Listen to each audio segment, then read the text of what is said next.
Hey gang, it's Bortone. How you doing? I have some quick tips for you today, and we are going to look at how to create video more quickly and more easily.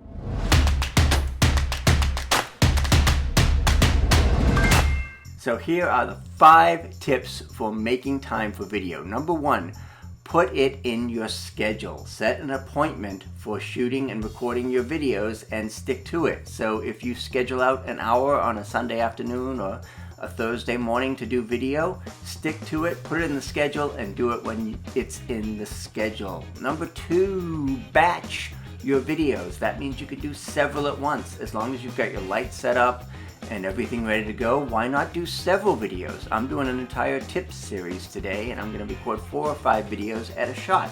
So batch your videos. Number 3, I have to actually read this one.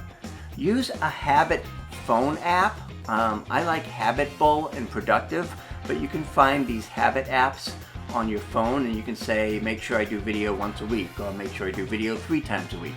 And then just the phone will remind you on Habitbull or Productive or whatever app you're using to do your video.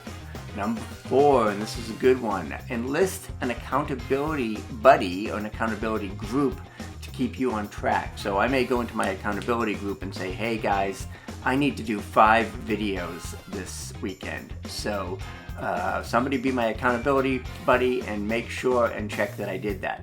So you can have an accountability buddy. You can say, all right, I'll make sure you did your videos. You make sure I did my videos. Great way to stay accountable.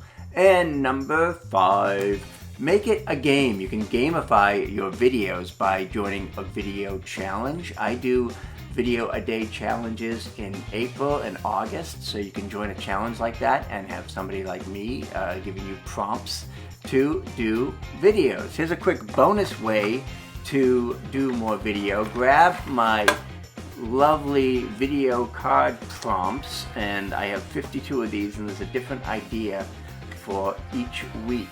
So you can get that at lubortone.com/deck, and you can get your own decks with tons of video ideas. Just pick a card and shoot a video on that subject. Alright, hope this helps. We'll see you in the next tip series. Be sure to subscribe if you're on YouTube and watch for the next video. Thanks.